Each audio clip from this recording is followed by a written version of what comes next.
Selamat pagi, siswa-siswi kelas 9 semuanya.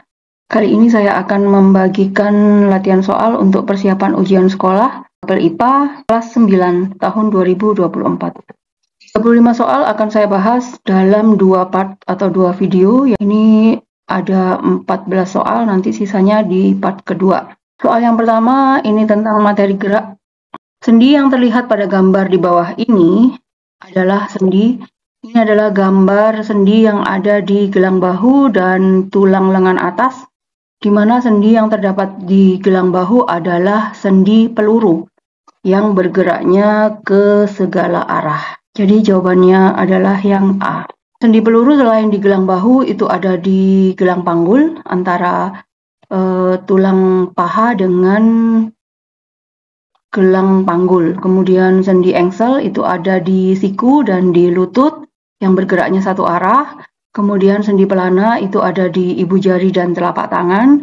Dan yang terakhir adalah sendi putar yang ada di pertemuan antara leher dengan tulang tengkorak. Soal yang kedua, ini materi ekskresi, gambar ginjal dan salurannya. Setelah proses pembentukan urin selesai, urin akan keluar dari ginjal menuju saluran nomor yang disebut.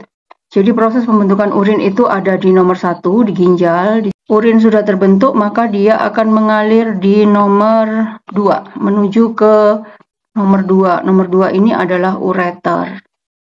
Setelah itu urin akan disimpan sementara di nomor 3 di kantung kemih, dan yang terakhir urin akan dikeluarkan melalui nomor 4 yaitu uretra. Soal yang ketiga adalah klasifikasi makhluk hidup. Berdasarkan gambar berikut ini, hewan yang dikelompokkan ke dalam kelas yang sama ditunjukkan oleh nomor. Ini semuanya adalah vertebrata. Untuk vertebrata itu ada 5 kelas, yaitu Pisces, amfibi, aves, reptilia, dan mamalia. Kita akan melihat mana dari 6 gambar ini yang tergolong ke dalam kelas yang sama. Yang sama ada di nomor 2 dan nomor 6. Ini dua-duanya adalah kelas mamalia. Jadi jawabannya adalah yang D. Nomor 1 itu amfibi, nomor 3 itu Pisces, nomor 4 itu aves, dan nomor 5 itu reptilia. Soal yang keempat, berdasarkan hasil uji lakmus di bawah ini, larutan basa ditunjukkan oleh huruf basa. Kuncinya untuk uji lakmus adalah kalau larutan itu bersifat basa, diuji dengan lakmus merah atau lakmus biru, kedua lakmus akan berubah menjadi berwarna biru. Basa dari huruf B, dia akan berubah menjadi berwarna biru. Gini, jadi dari huruf B-nya. Sementara untuk larutan yang bersifat asam itu kita patokannya di huruf M. Dia akan memerahkan lakmus. Dari tabel ini untuk larutan basa berarti dia kedua lakmus harus berubah menjadi warna biru. Ada di huruf K dan M. Berarti jawabannya yang A. Kalau yang L, ini sifat larutannya adalah asam karena lakmusnya berubah menjadi warna merah. Terus yang terakhir, lakmusnya tidak berubah warna, itu larutannya adalah netral. Gitu. Soal berikutnya nomor 5, ciri pembuluh darah sebagai berikut. Ini ada 6 pernyataan. Pertanyaannya adalah ciri pembuluh darah arteri. Arteri memiliki ciri yang pertama adalah elastis atau tebal, pembuluh darahnya, kemudian aliran darahnya keluar dari jantung. Terus apabila terjadi luka, darah yang keluar itu memancar atau muncrat gitu. Ciri arteri yang sesuai ada di nomor 2, 3, dan 6. Berarti jawabannya yang D. Untuk yang nomor 1, 4, dan 5 itu ciri dari pembuluh darah balik atau vena. Soal nomor 6. Hukum Coulomb. Dua muatan sejenis besarnya 2 kali 10 pangkat min 6 Coulomb dan 4 kali 10 pangkat min 6 Coulomb. Jika jarak kedua muatan 30 cm, maka besar gaya Coulomb yang dialami kedua muatan sebesar. Oke, ini rumusnya adalah F sama dengan K Q per R kuadrat.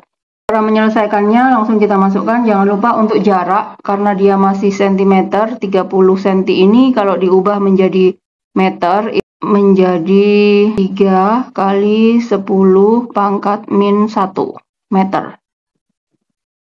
9 kali 10 pangkat 9 kalikan 2 kali 10 pangkat min 6 terus 4 kali 10 pangkat min 6 dibagi 3 kali 10 pangkat min 1 langsung saya kuadratkan jadi 9 kali 10 pangkat min 2.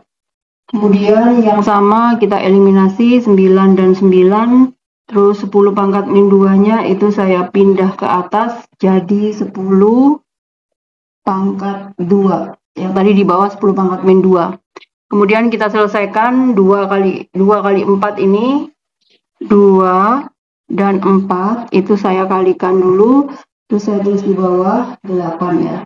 Kemudian 9, min 6 dan plus 2 itu saya selesaikan jadi 9 dikurangi 12 ditambah 2. 9 ditambah 2, 11 dikurangi 12, Kak. Berarti min 1.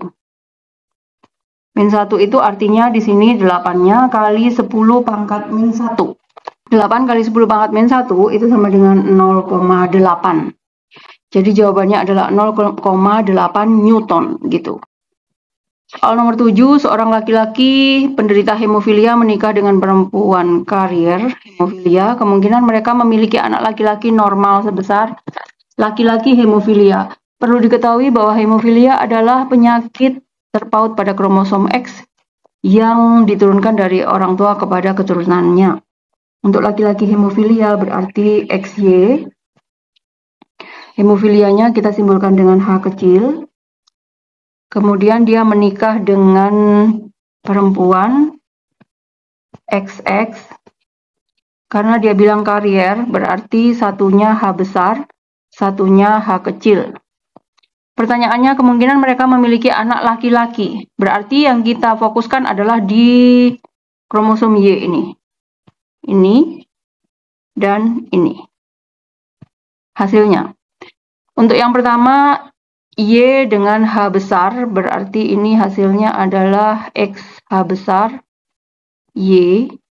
Untuk yang kedua, itu XH kecil, Y. Yang normal adalah yang ini. 1 dari 2. Berarti jawabannya adalah 50%. 1 dari 2 kali 100%.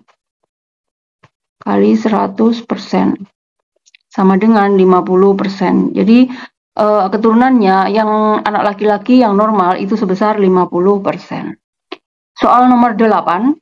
Pernyataan yang tepat terkait gambar di samping adalah ini ada kain wol yang digosok dengan penggaris plastik.